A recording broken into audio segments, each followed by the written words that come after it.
Hi! ഇന്ന് നമ്മുടെ സ്റ്റോറിയുടെ last പാർട്ടാണ് കേട്ടോ.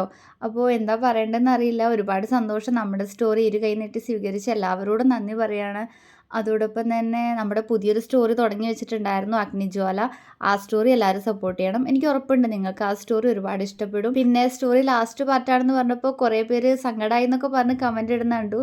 സത്യം പറഞ്ഞാൽ എനിക്ക് കമൻസ് ഒക്കെ കണ്ടപ്പോൾ ഒരുപാട് സന്തോഷമാണ് തോന്നിയത്. നമ്മുടെ സ്റ്റോറി ഇഷ്ടപ്പെട്ടതുകൊണ്ടാണല്ലോ അങ്ങനെ പറയുന്നത്. പിന്നെ സ്റ്റോറിയുടെ ലാസ്റ്റ് പാർട്ടിൽ എല്ലാവരുടെയും കമൻറ്റ് കുറച്ച് കനത്തിൽ തന്നെ ഞാൻ പ്രതീക്ഷിക്കുന്നുണ്ട്. എല്ലാവരും തരുമെന്ന് വിചാരിക്കുന്നു. പിന്നെ സബ്സ്ക്രൈബ് ചെയ്യാതെ ആരെങ്കിലും നമ്മുടെ സ്റ്റോറി കേൾക്കുന്നുണ്ടെങ്കിൽ സബ്സ്ക്രൈബ് ചെയ്ത് സപ്പോർട്ടും കൂടെ ചെയ്യണേ.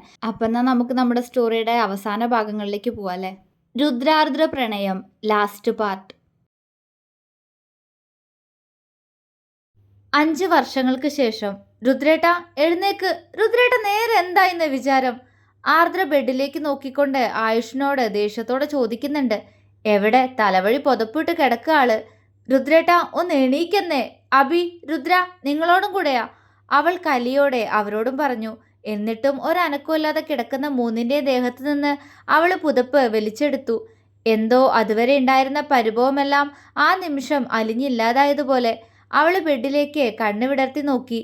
ഷർട്ടിടാതെ ഒരു ട്രൗസർ മാത്രം ഇട്ട് മലർന്നു കിടക്കുകയാണ് ആയുഷ്. അവന്റെ ഇടത് കൈ ഭാഗത്ത് അഭി കിടക്കുന്നുണ്ട്. വലത് കൈയിൽ കയറി തലവെച്ച് അവന്റെ നെഞ്ചിലേക്ക് കാല് കയറ്റി വെച്ച് കിടക്കുകയാണ് രുദ്ര. അഭിയുടെ കാല് ആയുഷിന്റെ കാലിന് മുകളിലാണ്. മൂന്നും ഉണർന്നു കിടക്കുകയാണെന്ന് ഒരേപോലെ മൂന്നാളും ഒരു കണ്ണു തുറന്ന് ആർദ്രയെ നോക്കിയപ്പോൾ അവൾക്ക് മനസ്സിലായി. അവൾ അവരെ കൂർപ്പിച്ചു നോക്കി. അതെ, കളിയൊക്കെ പിന്നെ. എന്നെ വെറുതെ ദേഷ്യം പിടിപ്പിക്കരുത് അഭി. എണീറ്റ് പോടാ. രുദ്ര, രുദ്രേട്ടാ. ആർദ്ര മൂന്നിന്റെ ദേഹത്ത് തട്ടി ദേഷ്യത്തോടെ വിളിച്ചു. ആയുഷ് പതിയെ കണ്ണുകൾ തുറന്ന് ആർദ്രയെ നോക്കി ചിരിച്ചു കൊടുത്തു. അവൾ അവനെ ചുണ്ടുകൂർപ്പിച്ചു നോക്കി. അഭിയും രുദ്രയും കണ്ണു തുറന്ന് അവളെ നോക്കി അതുപോലെ തന്നെ ചിരിച്ചു. ഓ, എന്താ മൂന്നിന്റെ ചിരി? ദേ എന്റെ കയ്യിൽ നിന്ന് വാങ്ങിക്കാതെ എണീറ്റ് പോ മൂന്നും. എല്ലാത്തിന്റെ ഒരുങ്ങിപ്പിടിച്ച് ചെല്ലുമ്പോഴേക്കും ചെക്കന്റെ കല്യാണം കഴിയും. ആർദ്ര കലിപ്പായി. അച്ഛേ, അഭി വിളിച്ചു. പറയടാ. ആയുഷ് പതിയെ പറഞ്ഞു. അല്ല, അമ്മ നല്ല ദേഷ്യത്തിലാണല്ലോ ഇന്ന്. ഞാൻ അപ്പോഴേ പറഞ്ഞതാ നമുക്ക് എണീറ്റ് പോവാന്ന്. അപ്പൊ അച്ഛക്ക് അമ്മയെ പറ്റിക്കണം. എന്നിട്ടിപ്പോ ഞങ്ങൾക്കൂടെ വഴക്ക് കിട്ടി. അഭി അവനെ നോക്കി ചുണ്ടു കൂർപ്പിച്ചു. ആയുഷ് ചിരിയോടെ അവന്റെ ചുണ്ടിൽ പിടിച്ചു വലിച്ചു. അച്ഛേ, അഭി ദേഷ്യത്തോടെ വിളിച്ചു. നിന്നോട് ഞാൻ പലതവണ പറഞ്ഞിട്ടുണ്ട് എൻ്റെ ആദ്യം ചുണ്ടു പിടിക്കുന്നത് പോലെ പിടിക്കരുതെന്ന്. ആയുഷ് ഗൗരവത്തോടെ പറഞ്ഞു. ഓ. അഭി ചുണ്ടുകൊട്ടി. അത് കണ്ട് ആയുഷ് ചിരിയോടെ അവനെ തന്നിലേക്ക് ഒന്നുകൂടി ചേർത്തു പിടിച്ചു. പതിയെ അവൻ തന്റെ വലതുവശത്ത് കിടക്കുന്നവളെ ഒന്നു നോക്കി. അച്ഛേ. അവൻ നോക്കിയതും രുദ്ര കൊഞ്ചലോടെ വിളിച്ചു. എന്തോ? എണീക്ക്. കണ്ടില്ലേ നിന്റെ അമ്മ കലിതുള്ളിപ്പോയേ. പാവല്ലേ, ഇനി ദേഷ്യം പിടിപ്പിക്കണ്ട, അവൻ പറഞ്ഞു. കുറച്ചു നേരം കൂടി അച്ഛങ്ങനെ കെട്ടിപ്പിടിച്ച് കിടക്കാൻ നല്ല രസാ. രുദ്ര അവന്റെ ദേഹത്തേക്ക് കയറി കിടന്നു. ആയുഷ് ചിരിയോടെ അവളെ ചേർത്ത് പിടിച്ചു. നിന്റെ കുശുമ്പിപ്പാറും അമ്മ കാണണ്ട കേട്ടോ, അല്ലെങ്കിൽ തന്നെ ഇന്ന് ദേഷ്യ പെണ്ണിന്, അവൻ രുദ്രയോട് ചിരിയോടെ പറഞ്ഞു. ഇനി എണീറ്റില്ലേ? ആ സമയം തന്നെ ആർദ്ര വീണ്ടും അകത്തേക്ക് വന്നു. ആയുഷിന്റെ ദേഹത്ത് കയറി കിടക്കുന്ന രുദ്രയെ അവൾ കൂർപ്പിച്ചു നോക്കി. പതിയെ അവൾ ബെഡിൽ വന്നിരുന്നു. ആയുഷ് അവളെ തന്നെ കണ്ണിമയ്ക്കാതെ നോക്കിക്കിടന്നു. രുദ്ര എണീറ്റ് പോ. അച്ഛമ്മയോട് പോയി കുളിപ്പിച്ച് തരാൻ പറ. നമുക്ക് ഋഷ്യങ്ങളിന്റെ എൻഗേജ്മെന്റിന് പോവണ്ടേ?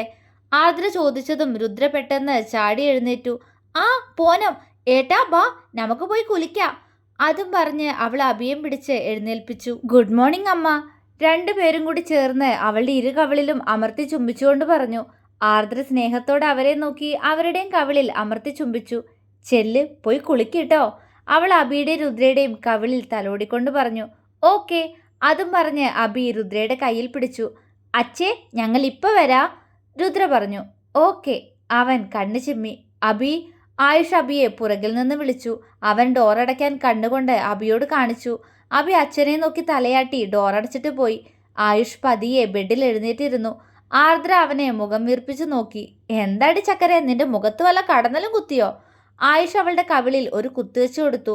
ദേ വേണ്ടാട്ടോ, അവൾ അവന് നേരെ വിരല് ചൂണ്ടി. ആയുഷ് അവളുടെ വയറിലൂടെ ചുറ്റിപ്പിടിച്ച് അവളെ ചേർത്തു പിടിച്ചു. വേണ്ട, പൊക്കോ, എന്നെ തൊടണ്ട, അവൾ അവനിൽ നിന്നും കുതറി. ആ അടങ്ങന്റെ കറുത്തമ്മേ, ഇങ്ങനെ തൊടണ്ടാന്നൊക്കെ ഇപ്പൊ പറഞ്ഞിട്ട് എന്താ കാര്യം? ഒരു ട്രോഫിയായി അവനെ തരുമ്പോ നീ പറഞ്ഞില്ല എന്നെ തൊടണ്ടാന്ന്. രണ്ടാമത്തോളും വന്നു. അവളെ തരുമ്പോഴും നീ പറഞ്ഞില്ല എന്നെ തൊടണ്ടാന്ന്. ഇപ്പതേ മൂന്നാമത്തെ ആളും ഈ വയറിന്റെ ഉള്ളിലായി. അപ്പോഴും പറഞ്ഞില്ല നീ തൊടണ്ടാന്ന്. എന്നിട്ടിപ്പോ പറയുന്നുടി കറുത്തമ്മേ തൊടണ്ടാന്ന്. അവൻ ആർദ്രയുടെ വീർത്ത വയറിൽ നോക്കി കള്ളച്ചിരിയോടെ പറഞ്ഞു. ആർദ്ര ചുവന്ന മുഖത്തോടെ അവനെ നോക്കി. രുദ്രേട്ടാ, അവള് ചിണുങ്ങി. ആയുഷ് പൊട്ടിച്ചിരിച്ചുകൊണ്ട് അവളെ ചേർത്ത് പിടിച്ചു. ആദി, അവൻ വിളിച്ചു. അവൾ മൂളി. എന്തിനീ ദേഷ്യന്റെ പെണ്ണിന്? അവൻ ചോദിച്ചു. അറിയില്ല, ഇങ്ങനൊന്നും ആയിരുന്നില്ല. പക്ഷെ ഇപ്പോ ചിലപ്പോ നമ്മുടെ കുഞ്ഞി എന്റെ വയറ്റിലുള്ളതുകൊണ്ടായിരിക്കും. എനിക്കാരും രുദ്രേട്ടന്റെ നെഞ്ചിൽ ഇങ്ങനെ ചേർന്ന് നിൽക്കണത് ഇഷ്ടാവണില്ല. സങ്കടം വരും. എൻ്റെ അല്ലേ? അവൾ അവന്റെ നെഞ്ചിൽ ചുംബിച്ചു. ആയുഷ് അവളെ ചേർത്ത് പിടിച്ച് അവളുടെ കവിളിൽ മുത്തി. നമ്മുടെ മക്കളല്ലേ ആദി, അതിനെന്താ? അവൻ ചോദിച്ചു. അവൾ അവനെ ചുണ്ടുകൂർപ്പിച്ചു നോക്കി. അതിനൊന്നുമില്ലാന്ന് വെക്ക. അപ്പോ ഇന്നലെ നിങ്ങളുടെ പീലി എന്തിനാ നിങ്ങളെ കെട്ടിപ്പിടിച്ച്? കൊല്ലും ഞാൻ ആ കുരുപ്പിനെ. അവൾക്ക് വേണമെങ്കിൽ അമ്മയ്ക്ക് കെട്ടിപ്പിടിച്ചോട്ടെ. ഇയാൾ എൻ്റെ മാത്ര. അവള് കുറുമ്പോടെ പറഞ്ഞുകൊണ്ട് ആയുഷിന്റെ നെഞ്ചിൽ കടിച്ചു. ആ, കടിക്കാതെ പെണ്ണെ, അവൻ ചിരിയോടെ പറഞ്ഞു. അവൾ ഇന്നലെയല്ലേ ആദി നാട്ടിൽ നിന്ന് തറവാട്ടിലേക്ക് വന്നേ? ആ സന്തോഷം കൊണ്ട് കെട്ടിപ്പിടിച്ചതല്ലേ? ആയുഷ് ചോദിച്ചു. ആ, എനിക്കറിയാ. പക്ഷേ ഈ വയറ്റി കിടക്കുന്ന സാധനത്തിന് അവൾ ഇഷ്ടമല്ലാന്ന് തോന്നണു. ആർദ്ര ചിരിയോടെ പറഞ്ഞു. അതങ്ങനല്ലേ വരൂ. നിന്റെ അതേ സ്വഭാവമായിരിക്കും കുഞ്ഞിനും. ആയുഷ് കളിയാക്കി. പോ. ആർദ്ര ചിണുങ്ങി. അവൻ ചിരിയോടെ അവളെ നേരെ ഇരുത്തി അവളുടെ മടിയിലേക്ക് കിടന്ന് അവളുടെ ടോപ്പ് മുകളിലേക്ക് ഉയർത്തി വയറിൽ പതിയെ ചുണ്ടമർത്തി. അനങ്ങുന്നില്ലേ ആദി? അവൻ അവളുടെ വയറിൽ ചെവി അമർത്തിക്കൊണ്ട് ചോദിച്ചു. ഉണ്ടല്ലോ, ഇത്രയും നേരം കുത്തി മറിയായിരുന്നു. ആർദ്ര ചിരിയോടെ പറഞ്ഞു. ആ, അതാണ് അച്ഛൻ്റെ മുത്ത്. അവൻ വീണ്ടും അവളുടെ വയറിൽ ചുംബിച്ചു. ആയുഷ് അങ്ങനെ തന്നെ കിടന്ന് അവളെ നോക്കി. എന്താ ഇങ്ങനെ നോക്കുന്നേ? ഞാൻ എൻ്റെ ആദിയുടെ ഭംഗി നോക്കുക, അവൻ പറഞ്ഞു. ഇപ്പോഴാണോ അതൊക്കെ നോക്കുന്നേ? അവളിൽ കുറുമ്പാണ്. ഏയ് അല്ല, ഭംഗി ഏറ്റവും കൂടുതൽ കാണാറുള്ളത് രാത്രിയിലാ, മക്കളൊക്കെ ഉറങ്ങിക്കഴിയുമ്പോ. അവൻ കണ്ണിറുക്കി. അയ്യേ, വൃത്തിയിട്ടത്, പോടുന്ന്. ആർദ്ര അവന്റെ താടിയിൽ പിടിച്ചു വലിച്ചു. ആ, ഈ പെണ്ണ്. അല്ല പിന്നെ, ഇങ്ങനൊക്കെ ചോദിച്ചാ ഞാൻ എന്താ പറയാ? നിന്നെ എത്ര നോക്കിയാലും എനിക്ക് മതിയാവില്ലടി, അവൻ പ്രണയത്തോടെ പറഞ്ഞു. അവന്റെ കണ്ണുകളിലെ പ്രണയത്തിൽ ആർദ്ര തളർന്നുപോയി. ആയുഷ് പതിയെ ഉയർന്നു വന്ന് അവളുടെ കഴുത്തിൽ ചുണ്ടമർത്തി. അവൾ കുറുകി. ആദി, അവൻ വിളിച്ചു. എനിക്കെന്റെ കറുത്തമ്മേ വേണം, അവൻ അവളുടെ കവിളിലൂടെ ചുണ്ടിഴച്ചുകൊണ്ട് പറഞ്ഞു. ആർദ്ര അവനെ മിഴിച്ചു നോക്കി. എന്തെങ്ങനെ നോക്കുന്നേ? നിന്റെ കണ്ണിലിപ്പോ ആ ആഗ്രഹം ഞാൻ കാണുന്നുണ്ട് ആദി, ഇല്ലേ? അവൻ ചോദിച്ചതും അവള് നാണത്തോടെ അവന്റെ നെഞ്ചിലേക്ക് മുഖം പൂഴ്ത്തി. ആയുഷ് അവളെ ചേർത്ത് പിടിച്ചു.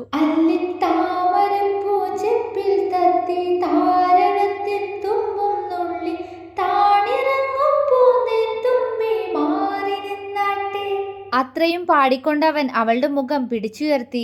ആർദ്ര അവനെ മിഴിച്ചു നോക്കി. എന്നും നിന്റെ ഉള്ളിൽ തുള്ളിത്തൂവും കുഞ്ഞു വെള്ളിക്കിണ്ണത്തിൽ കാച്ചിലറ്റും ചെല്ലപ്പൈമാർ ഞാൻ കുടിച്ചോട്ടെ. അവൻ അവളെ നോക്കി കണ്ണിറുക്കി.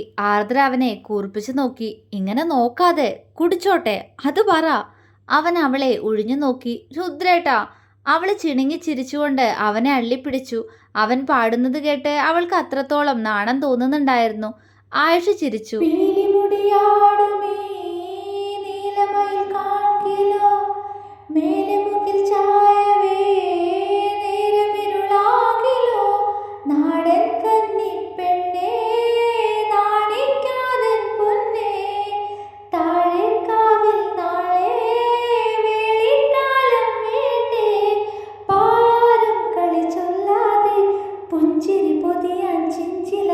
അവൻ പാടി നിർത്തി അവളുടെ ഉണ്ടക്കവളിൽ പതിയെ പല്ലുകൾ ആഴ്ത്തി.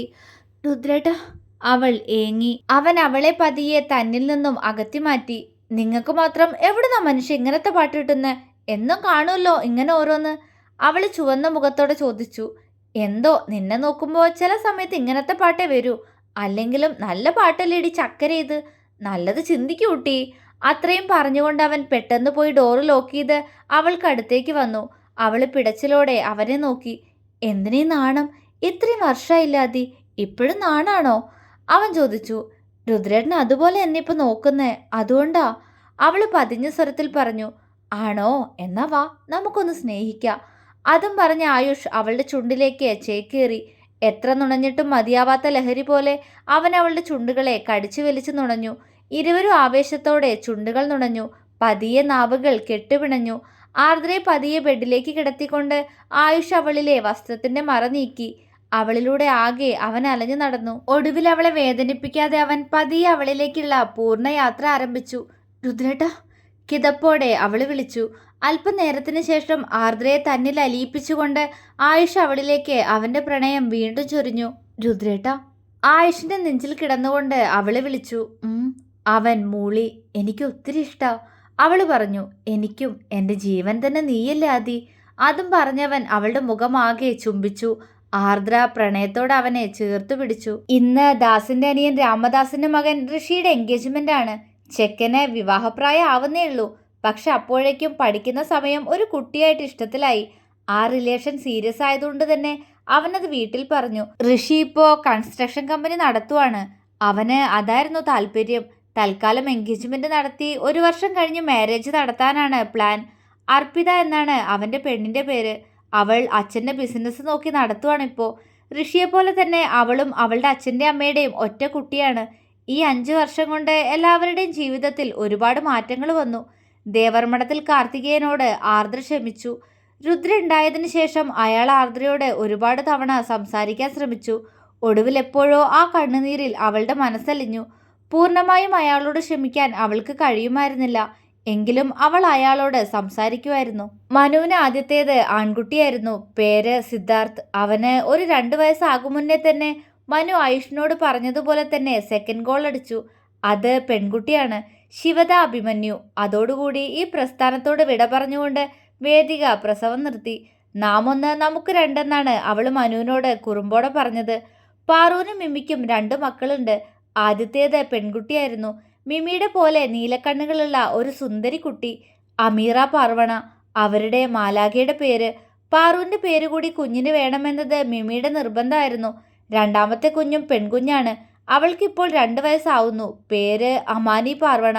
2 മാലാഖമാരുടെയും കൂടെ നാട്ടിൽ മിമിയുടെ ഉപ്പച്ചിയുടെയും ഉമ്മച്ചിയുടെയും കൂടെയാണ് അവരിപ്പോൾ താമസം. അവിടെ അടുത്തുള്ളൊരു ഹോസ്പിറ്റലിലാണ് ഇരുവരും വർക്ക് ചെയ്യുന്നത്. പ്രണയത്തെ മതം കൊണ്ട് ചേർക്കാതെ അന്നും ഇന്നും ഒരേപോലെ പ്രണയിച്ചു കഴിയുകയാണ് മിമിയും പാറുവും. ബെന്നി ഗൾഫിൽ തന്നെയാണ്. അവരവിടെ സെറ്റിൽഡ് ആയതുകൊണ്ട് തന്നെ ഇപ്പോഴും ഇടയ്ക്കിടയ്ക്ക് നാട്ടിലേക്കുള്ള വരവുണ്ട്. അവൻ്റെ വല്യപ്പച്ചനും വല്യമ്മച്ചിയും 3 വർഷം മുന്നേ മരിച്ചുപോയി. എങ്കിലും ആയുഷിനെയും ആർദ്രയും മക്കളെയും കാണാൻ മെറിനും ബെന്നിയും ഇടയ്ക്ക് ക്ലാരയും സ്റ്റീഫനും മെറിൻ്റെ ഫാമിലിയും കൂടി വരാറുണ്ട്. നമ്മുടെ ഇച്ചായന് 2 മക്കളുണ്ട്. ആദ്യത്തേത് ട്വിൻസാണ്. ഒരു ആൺകുട്ടിയും ഒരു പെൺകുട്ടിയും. അവൻ്റെ അതേ കാപ്പിക്കണ്ണുകളുമായിട്ട് പിറന്ന കുട്ടി കുരുന്നുകൾ ഡെറിക്, ഡയാന. മെറിനിപ്പോൾ 2ാമത് പ്രഗ്നൻ്റ് ആണ്. 5 മാസം കഴിഞ്ഞു. ഇപ്പോഴും അവളുടെ ഇച്ചായനോട് കുറുമ്പ് കാണിച്ച് പൊട്ടിത്തെറിച്ച് നടക്കുവാണ് മെറിൻ. ബെന്നിക്കും അവളെ അങ്ങനെ തന്നെയാണ് ഇഷ്ടം. അവളുടെ കുറുമ്പ് അവന് ഒരുപാട് ഇഷ്ടമാണ്. പിന്നെ നമ്മുടെ ആയുഷും ആർദ്രയും. ആർദ്രയുടെ പ്രസവം എടുത്ത ശേഷം ഇനി പ്രസവം നിർത്താമെന്നായിരുന്നു ആയുഷിൻ്റെ തീരുമാനം. പക്ഷേ ആർദ്ര സമ്മതിച്ചില്ല. അവളുടെ വേദന കാണാൻ വയ്യ എന്ന് അവൻ അവളോട് ഒരുപാട് പറഞ്ഞെങ്കിലും ഒരു കുഞ്ഞുകൂടി വേണമെന്നത് ആർദ്രയുടെ നിർബന്ധമായിരുന്നു. അതുകൊണ്ട് തന്നെ പിന്നീട് ആയുഷും അവളെ എതിർത്തില്ല. എങ്കിലും അവൾ പ്രഗ്നൻ്റ് ആവാതിരിക്കാൻ അവൻ പലപ്പോഴും ശ്രദ്ധിച്ചിരുന്നു. പക്ഷേ ഒരു ദുർബല നിമിഷത്തിൽ അതും സംഭവിച്ചു. അവൾക്കിപ്പോൾ ഇത് 8ാം മാസമാണ്. അങ്ങനെ എല്ലാം കൊണ്ടും നല്ലതു മാത്രം നടന്നുപോയ വർഷങ്ങൾക്കിടയിൽ 3 വർഷം മുന്നേ പത്മിനി മരിച്ചു. 1 വർഷം മുന്നേ കാർത്തികേയനും. വാർദ്ധക്യ സംബന്ധമായ അസുഖങ്ങളായിരുന്നു 2 പേർക്കും. പക്ഷെ മരിക്കുന്നതിന് മുന്നേ എല്ലാവരും തന്നോട് ക്ഷമിച്ചതുകൊണ്ട് തന്നെ സന്തോഷത്തോടെ ആയിരുന്നു അയാളുടെ മരണം. ആർദ്ര കാർത്തികേയനോട് ക്ഷമിച്ചതുകൊണ്ട് തന്നെ ബെന്നിയും അയാളോട് ക്ഷമിച്ചിരുന്നു. ആയുഷും വല്ലാതെ അടുത്തിട്ടില്ലെങ്കിലും അയാളോട് ഇടയ്ക്ക് സംസാരിക്കാറുണ്ടായിരുന്നു. മിമിയും കഴിഞ്ഞുപോയ വർഷങ്ങളിൽ കാർത്തികേയൻ അയാൾക്കുള്ളിലെ ദുഷ്ടത മാറ്റിവെച്ച് മനസ്സറിഞ്ഞ് സ്നേഹിച്ചു.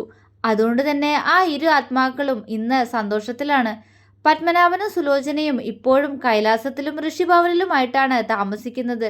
ഇരുവർക്കും ആരോഗ്യ പ്രശ്നങ്ങളൊക്കെ ഉണ്ടെങ്കിലും അവരും ഇന്നത്തെ എൻഗേജ്മെന്റിന് പങ്കെടുത്തിട്ടുണ്ട്. നിശ്ചയിച്ച മുഹൂർത്തത്തിൽ ഋഷി അർപ്പിതയുടെ വിരലിൽ മോതിരം അണിഞ്ഞുകൊണ്ട് അവളെ അവന്റെ പാതി സ്വന്തമാക്കി.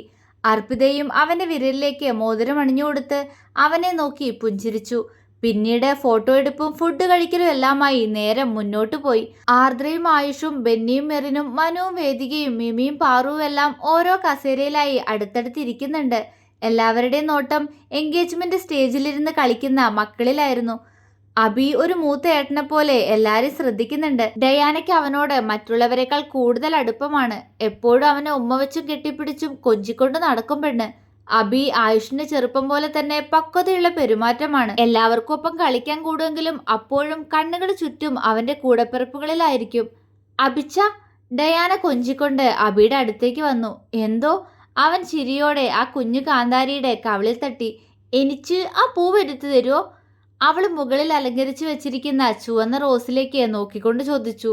അബി അവളെ നോക്കി കണ്ണു ചിമ്മി ചെയറ് വലിച്ചിട്ട് എങ്ങനെയൊക്കെയോ ഒരു പൂവ് അതിൽ നിന്നും വലിച്ചെടുത്തു. ഏട്ടാ എനിച്ചും. അപ്പോഴേക്കും രുദ്രയും ശിവതയും അമീറയും അമാനിയും കൂടി അബിയോട് പറഞ്ഞു. അവൻ അവർക്കും ഓരോ പൂവെടുത്തു കൊടുത്തു. എല്ലാവരും അത് വാങ്ങി ചിരിയോടെ താഴേക്കോടി. രുദ്ര നിന്നവിടെ വീയും, ഡെറിക് അവളോട് ദേഷ്യത്തോടെ പറയുന്നുണ്ട്. പോടാ, അവൾ അവനെ കൂർപ്പിച്ചു നോക്കിക്കൊണ്ട് പറഞ്ഞു. എന്ത് വിളിച്ചടി? അതും പറഞ്ഞ് ഡെറിക് അവൾക്ക് പിറകെ ഓടി. രുദ്ര ചിരിയോടെ അവൻ പിടിക്കാതിരിക്കാൻ മുന്നോട്ടോടി. അബി ഡയാനയുടെ കയ്യിലേക്ക് റോസ് കൊടുത്തു. ഇന്നാ, അവൻ പറഞ്ഞു. Thank you. അതും പറഞ്ഞ് ചിരിയോടെ അവൾ അവന്റെ കവിളിൽ ഉമ്മ വെച്ചു. അവനും അവൾക്കൊരു ഉമ്മ കൊടുത്തു. ബാ നമുക്ക് കളിച്ചാ. അതും പറഞ്ഞ് ഡയാന അവന്റെ കയ്യും പിടിച്ച് താഴേക്ക് ഇറങ്ങി. ശിവൂട്ടിയും രുദ്രയും അമീര അമാനി സിദ്ധുവൊക്കെ എവിടെ? അവൻ അവളോട് ചോദിച്ചു. അതെ അവിടെ കളിച്ചിനു. അവള് സ്റ്റേജിന് താഴേക്ക് ചൂണ്ടിക്കൊണ്ട് പറഞ്ഞു. എന്നാ വാ നമുക്കും അങ്ങോട്ട് പോവാ. അതും പറഞ്ഞ് അവൻ അവളുടെ കയ്യും പിടിച്ച് താഴേക്ക് ഇറങ്ങി. അത്രയും നേരം അവരെ നോക്കിയിരുന്ന ബെന്നിയും മെറിനും ആർദ്രയും ആയുഷും പരസ്പരം നോക്കി. നീയും ആദ്യ സഹോദരങ്ങളായിരുന്നു, പക്ഷെ അവരോ നിന്റെ മകളായതുകൊണ്ട് പറയല്ല, അവൾ ആള് ശരിയല്ല, അവളെന്റെ ചെക്കനെ ട്യൂൺ ചെയ്യുന്നുണ്ട്. ആയുഷ് കളിയോടെ ബെന്നിയോട് പറഞ്ഞു. പോടാ നാറി, എന്റെ കൊച്ചിനെ കുറിച്ച് അനാവശ്യം പറഞ്ഞാലുണ്ടല്ലോ. ബെന്നി അവനെ കൂർപ്പിച്ചു നോക്കി. ആർദ്ര അവന്റെ സംസാരം കേട്ട് ചിരിച്ചുപോയി. ഓ ഇപ്പൊ ഞാൻ പറയുന്നതാ പ്രശ്നം. അല്ലെങ്കിൽ നോക്ക്, ഏതു നേരം അഭിച്ച വിളിച്ച് എന്റെ മോനെ പിറകെ നടക്കും അവള്. ആയുഷ് ബെന്നിയെ ദേഷ്യം പിടിപ്പിക്കുവാണ്. ആ ആണെങ്കിൽ കണക്കായിപ്പോയി. അല്ല പിന്നെ എന്റെ ഏതപ്പനെ സ്വന്തമായിട്ട് കിട്ടുമെങ്കിൽ അതിൽ കൂടുതൽ എന്ത് സന്തോഷം എനിക്കുള്ളേ. ഇപ്പൊ അവരുടെ മനസ്സിൽ നിഷ്കളങ്കായ സ്നേഹമായിരിക്കും. പക്ഷേ എന്റെ മോളൊന്ന് വലുതായിക്കോട്ടെ, അവളുടെ മനസ്സിൽ ഒന്നും അവനോടില്ലെങ്കിലും ഉണ്ടാക്കിപ്പിക്കും ഞാൻ. എനിക്ക് വേണം എൻ്റെ ഏതപ്പനെ. ബെന്നി ആയുഷിനെ പുച്ഛിച്ചുകൊണ്ട് പറഞ്ഞു. ആയുഷ് അവനെ കണ്ണുരുട്ടി നോക്കി. ഇത് ഏതപ്പം മാത്രല്ല ബെന്നി, നിന്റെ ഏലിയാമ്മയെ ആ കുടുംബത്തിലേക്ക് തന്നെ വരുന്ന എൻ്റെ മനസ്സ് പറയുന്നേ. മനു ഡെറിക്കിനെയും രുദ്രയും നോക്കിക്കൊണ്ട് പറഞ്ഞു. അത് ശരിയാ മനുവേട്ടാ, രണ്ടും എപ്പോഴും അടിയാ. പക്ഷെ അവളൊന്ന് കരഞ്ഞു കാണിച്ചാ അവന്റെ മനസ്സലിയും. വലുതാവുമ്പോഴും അവരിങ്ങനെയൊക്കെ തന്നെ ആണെങ്കിൽ നമുക്കൊന്ന് ആലോചിക്കാന്നേ. പാറു തമാശ പോലെ പറഞ്ഞു. നിനക്കിത് എന്തോന്നാടി, രുദ്ര ഡെറിക്കിനേക്കാൾ മൂത്തതാ മണ്ടി. അതും പറഞ്ഞ് മിമി പാറുവിന്റെ തലക്കിട്ടൊന്ന് കൊട്ടി. ഹൂ പോടാ പട്ടി, ഞാനൊരു തമാശ പറഞ്ഞതാ. അവള് മിമിയെ നോക്കി ദേഷ്യത്തോടെ പറഞ്ഞുകൊണ്ട് അവന്റെ തുടയിൽ നല്ലൊരു പിച്ചു കൊടുത്തു. അല്ലോ വിടുകുരുപ്പേ. മിമി വേദനയോടെ അവളുടെ കൈതട്ടി മാറ്റി. പാറു അവനെ നോക്കി പുച്ഛിച്ചു. അത് കണ്ട് എല്ലാവരും ചിരിച്ചു. എൻ്റെ മക്കളൊക്കെ അങ്ങോട്ട് വന്നാലും എനിക്കൊരു കുഴപ്പമില്ല. പ്രായമൊക്കെ ഒരു പ്രശ്നമാണോ പ്രണയത്തിന്? അല്ലേ ആയുഷ്? ബെന്നി അവനെ പാളി നോക്കി. ഡാ കൂടുതൽ ഉണ്ടാക്കല്ലേ നീ. ആയുഷ് പല്ലടിച്ചു. ഓ വേണ്ടെങ്കി വേണ്ട. അതും പറഞ്ഞ് ബെന്നി മെറിന്റെ വീർത്ത വയറിൽ തലോടിയിരുന്നു. മനുവേട്ട മക്കളൊന്ന് പോയി നോക്കിക്കേ, സിദ്ധു അതാ വികൃതി കാണിക്കുന്നു. ശിവതയെ അടിക്കുന്ന സിദ്ധുവിനെ നോക്കിക്കൊണ്ട് വേദിക പറഞ്ഞു. ഓ ഈ ചെക്കനെ ഞാനിന്ന്. അതും പറഞ്ഞ് മനു പെട്ടെന്ന് അവർക്കടുത്തേക്ക് പോയി. അതേ നിമിഷം തന്നെ രുദ്ര ഓടി വന്ന് സിദ്ധുവിനെ അടിച്ചു. ദേ സിദ്ധു, എൻ്റെ ശിവൂട്ടി അടിച്ചാലുണ്ടല്ലോ ഹാ. അതും പറഞ്ഞ് അവൾ ശിവതയെ പെട്ടെന്ന് പിടിച്ചു മാറ്റി. സിദ്ധു രുദ്രയെ കലിപ്പിച്ചു നോക്കി വേഗം ആർദ്രയുടെ അടുത്തേക്ക് വന്ന് അവളുടെ വയറിൽ ചുറ്റിപ്പിടിച്ചു. എന്താ സിദ്ധു? ആർദ്ര വാത്സല്യത്തോടെ അവനോട് ചോദിച്ചു. രുദ്ര എന്നെ അടിച്ചു അമ്മായി. നോക്കിക്കോ, അമ്മായിയുടെ വയറ്റിലുള്ള വാവ വരട്ടെ, എന്നിട്ട് ഞാനും അവളും കൂടി രുദ്ര അടിച്ചു. അവൻ ആർദ്രയുടെ വയറ്റിൽ ഉമ്മ വെച്ചു. വേദിക അവനെ കണ്ണുവിടർത്തി നോക്കിയിരുന്നു. അതിന് അമ്മായിയുടെ വയറ്റിൽ പെൺകുട്ടിയാന്ന് നിന്നോട് ആരാ പറഞ്ഞേ? വേദിക ചോദിച്ചതും സിദ്ധു ചിരിച്ചു. ആരും പറഞ്ഞില്ല, എനിക്കറിയാം, എൻ്റെ കൂടെ കളിച്ചാൻ വരുന്നതാ അല്ലേ വാവേ? അതും പറഞ്ഞ് അവൻ ആർദ്രയുടെ വയറ്റിൽ ഉമ്മ വെച്ച് അവിടെ നിന്നും ഓടിപ്പോയി. ആയുഷ് അത്ഭുതത്തോടെ അവനെ നോക്കി. അവന് മാത്രം അറിയാവുന്ന രഹസ്യം അതാണിപ്പോൾ സിദ്ധു പറഞ്ഞത്. ആയുഷ് പുഞ്ചിരിയോടെ ആർദ്രയുടെ വയറിൽ തൊട്ടു നോക്കി. അതേ നിമിഷം തന്നെ വയറിൽ കുഞ്ഞ് നന്നായൊന്ന് അനങ്ങി. അവൻ ചിരിച്ചു. അച്ഛൻ്റെ ചുന്ദരി പെണ്ണെ, അവൻ മനസ്സിൽ വിളിച്ചു. ആർദ്ര അവനെ സംശയത്തോടെ നോക്കി. ആയുഷ് അവളോട് ഒന്നുമില്ല എന്ന പോലെ കണ്ണു ചിമ്മി. രാത്രിയിൽ പത്മനാഭനോടും സുലോചനയോടും ദാസിനോടും മല്ലികയോടൊപ്പം കുറേ നേരം കളിച്ചു നടന്നാണ് അഭിയും രുദ്രയും വന്ന് ബെഡിൽ കിടന്നത്. ആർദ്ര റൂമിലേക്ക് കയറി വരുമ്പോൾ അഭിയും രുദ്രയും നല്ല ഉറക്കം പിടിച്ചിട്ടുണ്ട്. അഭി രുദ്രയെ കെട്ടിപ്പിടിച്ചാണ് കിടക്കുന്നത്. രുദ്ര അവന് പുറത്തേക്ക് കാലൊക്കെ കയറ്റി വെക്കുകയും ചെയ്തിട്ടുണ്ട്. അത് കണ്ട് വാത്സല്യത്തോടെ അവരെയൊന്ന് നോക്കി ആർദ്ര കയ്യിലെ ജഗ് ടേബിളിൽ വെച്ചു. ആയുഷിനെ റൂമിലെങ്ങും കാണാനില്ല. ബാൽക്കണി ഡോറ് തുറന്നു കിടക്കുന്നത് കണ്ട് അബിയുടെ രുദ്രയുടെ നെറ്റിയിൽ പതിയെ ചുംബിച്ച് ഒരു പുഞ്ചിരിയോടെ ആർദ്ര അങ്ങോട്ട് നടന്നു. ആകാശത്തേക്ക് നോക്കി എന്തോ ആലോചനയിൽ നിൽക്കുകയാണ് ആയുഷ്. ആർദ്ര പെട്ടെന്ന് വന്ന് ചെരിഞ്ഞു നിന്ന് അവന്റെ പുറത്തേക്ക് ചാരി നിന്നു. ആയുഷ് ചിരിയോടെ അവളെ പിടിച്ച് അവന് മുന്നിലേക്ക് കൊണ്ടുവന്നു. ആർദ്ര അവനെ നോക്കി കുറുമ്പോടെ ചിരിച്ചു. എന്താ രുദ്രേട്ട ഇവിടെ ചെയ്യുന്നേ? ഉറങ്ങുന്നില്ലേ? അവൾ ചോദിച്ചു. അവൻ അവളുടെ വയറിൽ തലോടി അവളെ അവനിലേക്ക് ചേർത്ത് പിടിച്ചു. ഉറക്കം വന്നില്ല ആദി, അവൻ പറഞ്ഞു. അതെന്താ? അവൾ സംശയത്തോടെ ചോദിച്ചു. അങ്ങനെ പ്രത്യേകിച്ചൊന്നുമില്ല. ഞാൻ നമ്മുടെ ഇതുവരെയുള്ള ജീവിതമൊക്കെ ഇങ്ങനെ ആലോചിക്കുകയായിരുന്നു. അവൻ അവളുടെ നെറ്റിയിൽ ചുംബിച്ചുകൊണ്ട് അവളെ തിരിച്ചു നിർത്തി അവളുടെ വയറിലൂടെ ചുറ്റിപ്പിടിച്ച് അവളുടെ തോളിലേക്ക് താടികുത്തി നിന്നു. ആർദ്ര കൈയുയർത്തി അവന്റെ കവിളിൽ തലോടി. എന്താ ഇപ്പൊ ഇങ്ങനെയൊക്കെ ആലോചിക്കാൻ? അവൾ ആകാശത്ത് നിറഞ്ഞു നിൽക്കുന്ന നക്ഷത്രങ്ങളെ നോക്കിക്കൊണ്ട് ചോദിച്ചു. ഒന്നുമില്ല, അങ്ങനെ ഓർത്തുപോയി. ഓർമ്മ വെച്ച കാലം തൊട്ട് എൻ്റെ നെഞ്ചിൽ പതിഞ്ഞുപോയ നിന്റെ മുഖം, നീ എന്നെ പ്രണയിക്കുന്നുണ്ടെന്നറിയാതെ നിനക്ക് മുന്നിൽ മറച്ചു വെച്ച എൻ്റെ മനസ്സ്, വർഷങ്ങളോളം അനുഭവിച്ച വേദനകള്, ഒടുവിൽ ഞാൻ എൻ്റെ ആദ്യം സ്വന്താക്കിയത്, എൻ്റെ കറുത്തമ്മയെ കണ്ടത്, പിന്നീടുള്ള വിരഹം, പിന്നെ വീണ്ടും നിന്നെ നേടിയത്, ഇപ്പോൾ നമ്മുടെ 2 മക്കളുടെ കൂടെയുള്ള നമ്മുടെ ലോകം, ഇനി വരാനിരിക്കുന്ന അടുത്തയാള്. ഒരുപാട് വേദനകൾ അനുഭവിച്ചെങ്കിലും ഇപ്പോൾ ഞാൻ ഇത്രത്തോളം സന്തോഷവാനാണെന്നോ ആദി? അവൻ ആർദ്രമായ സ്വരത്തിൽ അത്രയും പറഞ്ഞുകൊണ്ട് അവളുടെ ചെവിയിൽ പതിയെ ചുണ്ടമർത്തി. ആർദ്ര ഇക്കിളി കൊണ്ട് ചെവി വെട്ടിച്ചു. അതേ നിമിഷം തന്നെ വയറ്റിലുള്ള ആളൊന്നനങ്ങി. ആർദ്ര അവന് നേരെ തിരിഞ്ഞു നിന്നു. അവളുടെ കണ്ണുകളിൽ അലയടിക്കുന്ന പ്രണയം. ആയുഷ് അതിലേക്ക് തന്നെ ഉറ്റുനോക്കി. എൻ്റെ രുദ്രേട്ടനെ ഒരുപാട് മോഹിച്ചു നടന്ന ഒരു കുഞ്ഞ് ആദിയുണ്ടായിരുന്നു. ഒരുപാട് സ്വപ്നങ്ങൾ കണ്ടിട്ടുണ്ട് ഞാൻ. ആ സ്വപ്നത്തിലെ എൻ്റെ മാത്രം രാജകുമാരൻ സ്വന്താവില്ലാന്ന് കരുതിപ്പോയി എപ്പോഴോ. പക്ഷെ സ്നേഹം കൊണ്ട് എന്നെ തോൽപ്പിച്ചു കളഞ്ഞില്ലേ? അവൾ കണ്ണു നിറച്ചുകൊണ്ട് അവൻ്റെ കവിളിൽ തലോടി. അവൻ്റെ കണ്ണുകളും നിറഞ്ഞിരുന്നു. അവൻ അവളുടെ മുഖം കൈകളിൽ കോരിയെടുത്തു.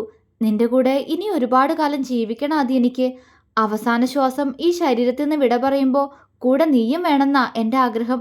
അത്ര പോലും നീ ഇല്ലാതെ പറ്റില്ല എനിക്ക്. അത്രയ്ക്ക് നീ എൻ്റെ പ്രാണനാ. അവൻ പ്രണയത്തോടെ പറഞ്ഞു. എനിക്കും പറ്റില്ല രുദ്രേട്ടനില്ലാതെ.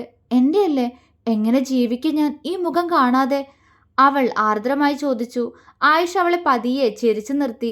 ഇനി ഒരുപാട് സ്വപ്നങ്ങൾ കണ്ട്, ഒരുപാട് പ്രണയിച്ച്, അതിനേക്കാൾ പരിഭവിച്ച്, വീണ്ടും അതിനേക്കാൾ പ്രണയിച്ച്, അങ്ങനെ നമുക്ക് കഴിയണം ആദി. എന്നും എൻ്റെ കൂടെ തന്നെ വേണം നീ. അവൻ പ്രണയത്തോടെ പറഞ്ഞു. ഞാനുണ്ടല്ലോ, അവൾ ചിരിയോടെ പറഞ്ഞു. അവൻ പെട്ടെന്ന് കുറുമ്പോടെ അവളെ നോക്കി. പിന്നെനിക്ക് എൻ്റെ കറുത്തമ്മയെ തരണം, അതില്ലാതെ എനിക്ക് പറ്റില്ല. അവനിൽ പെട്ടെന്ന് വഷളത്തരം നിറഞ്ഞു.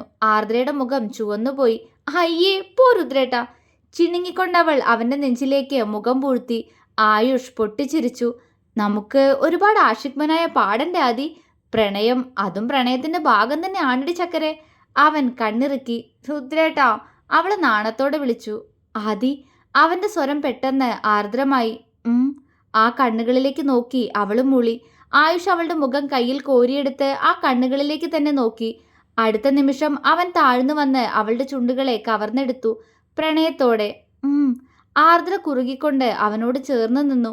പരസ്പരം ചുണ്ടിലെ തേൻ നുകർന്നുകൊണ്ട് അവർ പ്രണയത്തോടെ മുന്നേറവേ അവരുടെ പ്രണയക്കൂട്ടിലേക്ക് പെട്ടെന്ന് വരാൻ ധൃതി കൂട്ടുകയായിരുന്നു ആർദ്രയുടെ വയറ്റിൽ കിടന്ന് അവരുടെ കുട്ടിക്കുറുമ്പി. അവസാനിച്ചു.